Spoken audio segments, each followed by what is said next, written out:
Hello and welcome, I'm Tafra Gadamu.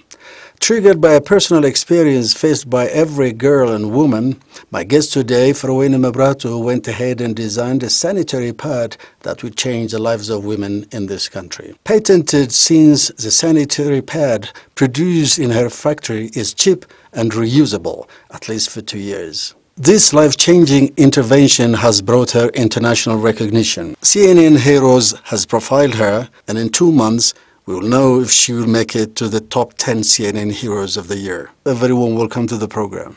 Thank you. It all started when you were 13 years old, right? Right. You faced what a young girl normally faces.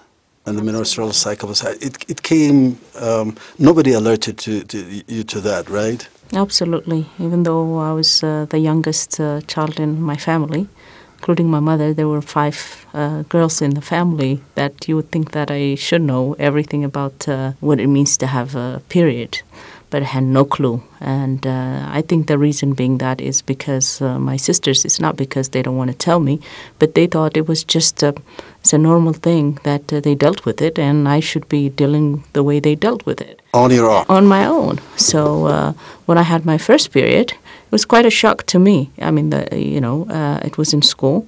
One of my best friends was already experiencing the same thing.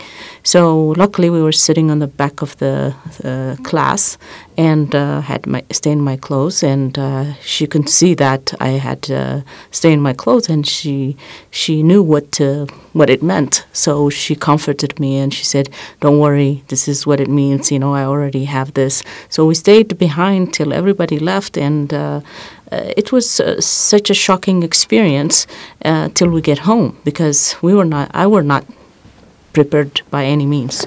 So even to my shock, when I get home, how am I going to deal getting even home and explain this to my mom or to my sisters? So I had to hide myself. Luckily for me, I just ran to the bathroom and changed, and that was that. And I didn't occur to me or even had the courage to even ask anybody in my family. So I was hoping one of my sisters would explain, because she knew I was having my period, but nothing. She just looked, the other way, and she just, I'm like, wow, this is ridiculous, I'm so fearful at that time, and all you hear is that, either you're being bad or you're ready to be married, or even the worst thing is that you're cursed because you're having this. So all these questions that you have in your mind, who do you ask? Your friend doesn't know much better than you. So that's how we dealt with it. And when you deal with it every month after month, you kind of like get used to it and say, okay, what do I do the next time it comes? It's horrifying. It's horrifying. So how do you handle it? It's pretty much, you use any kind of old clothes you find at home, and you use that, and you'll be, I hope that you'll be lucky enough that it won't leak. And sometimes you not even know when it's coming. So you probably don't have even a piece of cloth, and so you stain your clothes, and you see that boys are laughing at the girls and talking behind them. Even to my surprise was even girls ourselves were laughing at each other, as if this was like a shameful thing, and it's just happening to that girl, not the other one. So I'm over with mine. Let's right. have a look at what others are facing. Yeah. So it was quite shocking. And when you do that, I see that there were girls that they would never come back to school, or they probably miss school so much. And we used to do that as well. So it was no different from one girl to the other, but we were not supporting each other either, unless you are a very good friends and you know that you're going through the same thing. So it was terrifying.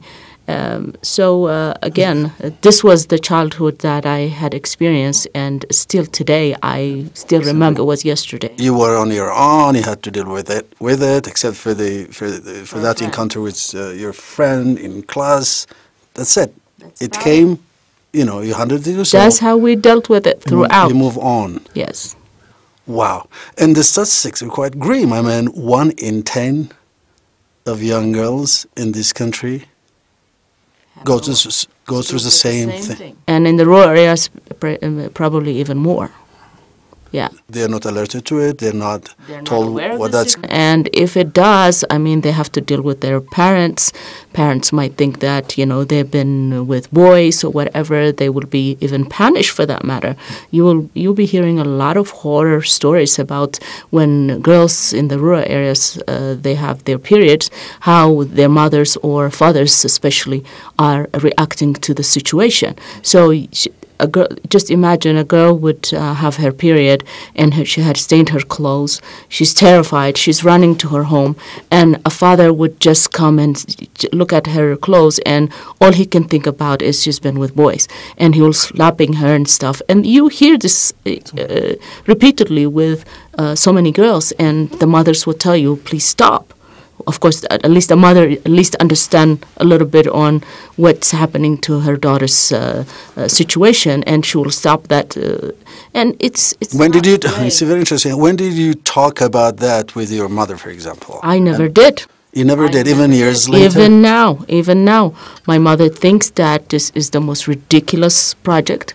It is, it's shameful to even talk about this, to even do this project. Even today, my mom is a little bit over 90 years old. It is a shame, I would tell my mom, I said, okay, I'm going to stop doing this project just to make her happy. But what can I do? But this is every 90 years old, every older people would think about this subject. They just don't want to talk about it. We'll talk about that in a bit. I mean, so the impact of all this on young girls is phenomenal. I mean, it's so devastating. School children are terribly affected by that. Girls who work and live in the farms, the farmers, who graduate to be wives, if you will, in rural Ethiopia are pretty much affected by that. It's quite devastating. It is devastating, I can tell you how the impact of having this pads means to the girls, especially students. We have done a research with Dignity Period associated with Mekelle University, and what they've done at the very beginning was they did a pilot study on 8,000 students, and they did the pre-intervention and after intervention, meaning like they're giving them education, they're giving them pads. So the school attendance of the girls have improved 24%, while the attendance of the boys stayed the same. But they were educated, both boys and girls, but it made no difference. But you can see how the impact it's making having pad and not having pad. What that means is it's not only just not attending the schools, but ultimately they can also drop out. The performance is also being affected by it. So you can see how girls can live without a pad and can perform fully the way they to their fullest potential. So that is really important. It's not just giving a pad. So what it means is quite a lot more than what it is. You lived in the U.S. for about 15 years, and you saw all the difference that the sanitary pads make in the lives of young girls. And when you came back to Ethiopia, when was it, in 2005, you decided to have to launch this because it's all the same story again. So you decided to produce those sanitary pads and distribute them among school children or young girls. Is that correct? That's correct. So like you said, I lived in the U.S. and I was only 18 years old when I arrived to the U.S. And one of my oldest sister was there, and the first place she took me was to the supermarket to get pads and other things as well. But when I saw at that time, I knew what pads were for, but I thought I was the luckiest person to see these overwhelming choices of pads. And at that point, it wasn't too long because I was not able to get any access of sanitary pads. When I saw that, I thought I was the luckiest person, but at the same token, I was just thinking of the girls that I left behind.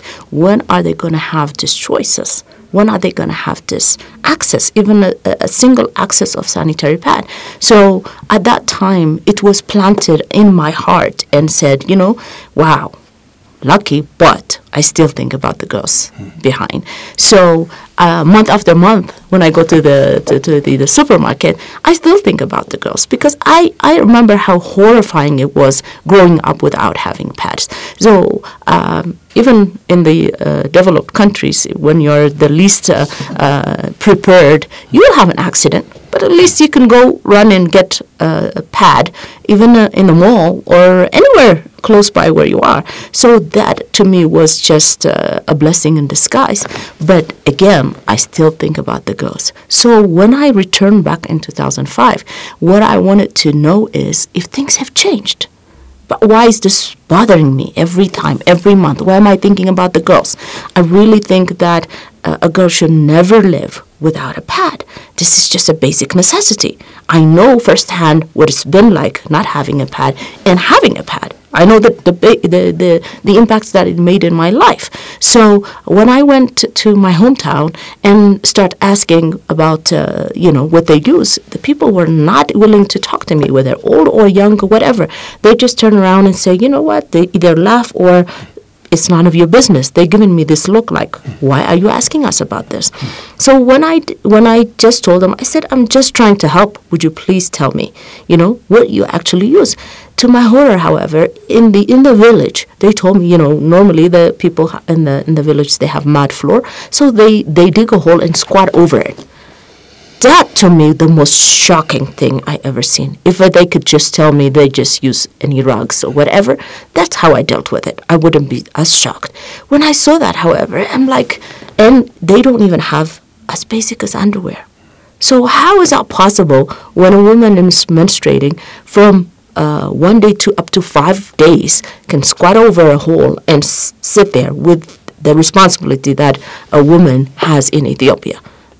She's cooking, she's making injera, she's making everything. She's responsible for everything in the household. So I found out that, I got to do something about this. Why am I thinking about this over and over again? So it must be my calling to do something. So at that point, I had no idea what I was going to do. It was just, I was hoping that things would change. But when I saw that things had never changed, and I said, I got to do something. So being a chemical engineer, I was just trying to think, it's like, what can I do? What kind of pad I can create for this woman to make their life a little better? And it went straight to designing it. Yes. So using my chemical engineering experience, I went through different material analysis. What I was not going to do, however, is a disposable. Disposable with the number of people, with millions of people we have. It was going to be expensive. It would be expensive and it would be environmentally terrible to the country. And I said, and it's not going to be even cost effective for that matter. So I decided to make sure that as long as it gives them the full protection to go on with their life, it has to be comfortable enough. It has to be, cost effective. So that's how I based my design on. And when I made the design, going through so many different material analysis, and I came up with a great design, and I had to do a pilot study on a group of women and young women, in fact. And where only in the town or in the rural areas? In the outskirts of Mekelle and Adigrat, in fact. So when I gave them these pads, and what the reaction that I got was, first and most, was they were grateful that somebody actually thought about them from that I have gotten over this and I've got access to pads. So how on earth could you possibly think of us, in such a way that this is quite needed, and what you produce is just a wonderful product. And the way they explained it was like, how we in Ethiopia we wear our white clothes in happy times. So you made us wear our white clothes every day. That to me was wow. This is how significant it was, the shame to happiness every day. So whether it's a happy time or not, it's almost every day is our happy time. Instead of being horrified, instead of interrupting from even our happy times, it was just amazing experience. So that's when we actually. And then you went straight ahead to developing a concept note for constructing the factory, which you named after your daughter. And how easy was it? Where do you needed to pull resources, which was not easy in coming, I guess. Correct. So again, once the product was established and everything was designed and patented, and then got a patent from Science and Technology, the next thing I wanted to do was do it in a factory form. So at that time, even today, for that matter, Ethiopia has been encouraging for any investors to do projects that is feasible, and they were providing great incentives. And one of the incentives was like, you get finances from Development Bank or other banks for that matter. But my project was a little different. Why it's a difference is because I am trying to make a product that is people are not aware of, people are not willing, they don't even have the means to pay for this product, or let alone knowing the use of this product. So it was very tricky on getting the finances done. So it took me a couple of years to go back and forth to convince the bank that it is actually worthwhile to do this investment. Finally, I miraculously, someone believed in my project, and then they said okay with the project. So that's when we started the project in 2009 and at full course. But the other challenging part was in Ethiopia at that time, even now for that matter, that we have no experienced factory workers in the area. So what I had to do was I had to learn myself on how to do this pad and teach the neighboring girls, and definitely I was going to hire girls because this is very close to them, and I think they will also take pride and responsibility in making the quality product that you made them trained. So we train them, and we continuously to train people also at the time. So we give them free training, provide them job, and provide them daycare center, which is not even common in our country, even in most of other countries in the world. So we provide them free daycare center. And most of the girls that work for you actually are married or have children. Young and married, and at least have 1 or 2 children. So this becomes an amazing organization that not only just provide making pads for the girls who's going to make a whole lot of difference in their lives, but also creating a job that's a decent job with a decent wage, and taking pride in making this product as well, not only for themselves, also for the community. And how many of them are working for you? All of them are girls, right? All of them are. And how many of them are there? 45 or something? 45 plus. It goes up and down up to 50. So what is the production capacity like? Right now is we produce about 1 million pads per year per shift. So if we want to double our production, we certainly are ready to start our second shift. Even we're also considering franchising at the moment. So, but definitely we have to maximize our capacity at the existing factory first. On the consumption end, what is the demand like? The demand is getting bigger and bigger every day. Every year is increasing almost by 30%. So that means it's really the awareness creation is out there. Dignity Period especially has done a tremendous job. Dignity Period is the NGO who actually started because of what we're working on. They were fascinating about what we were trying to do, and they just said, they want to be part of it, and they're doing such an incredible way of approaching this taboo, educating girls, educating boys, educating the community, providing pads to the girls. So by doing that, like I said, we have able to prove that 24% increase of attendance of the girls. And that's quite a figure. Unbelievable. And they were trying to be able to reach up to almost 300,000 girls and boys as far as awareness creation and distributing pads. So they buy the pads from you, this Dignity Period, the NGO, and distribute it free among school children, right? Yes, absolutely. Of course, other NGOs do the same thing, but what makes this NGO different is they take a responsibility of educating girls and boys and the community. That goes as part of the package. Correct. And can people find your products in stores and buy? Because it's very interesting. It's not like they're not disposable; they're reusable. Correct. And they can last what, 2 years? 2 years, up to 2 years, 18 months to up to 2 years, and it's cost-wise about 85 to 90% less than disposable pads. So there's nothing to dispose. So because of the reusable sense of it, it can last for that long, and it's accessible. Once they buy it, it's already on their position, so they can go on with their lives and doing what they need to do. The last time I was on location, I had to witness firsthand how big their smiles were when they started using it. I mean, I'm talking about the workers, the children, the school children out yes. in the field. Absolutely, they just mesmerized with no one could in their family member would think about them having pads or purchasing pads for them, and a stranger could come from nowhere and get these pads, this precious gift to them, and making a difference in their lives. So it is they're full of smiles and gratefulness.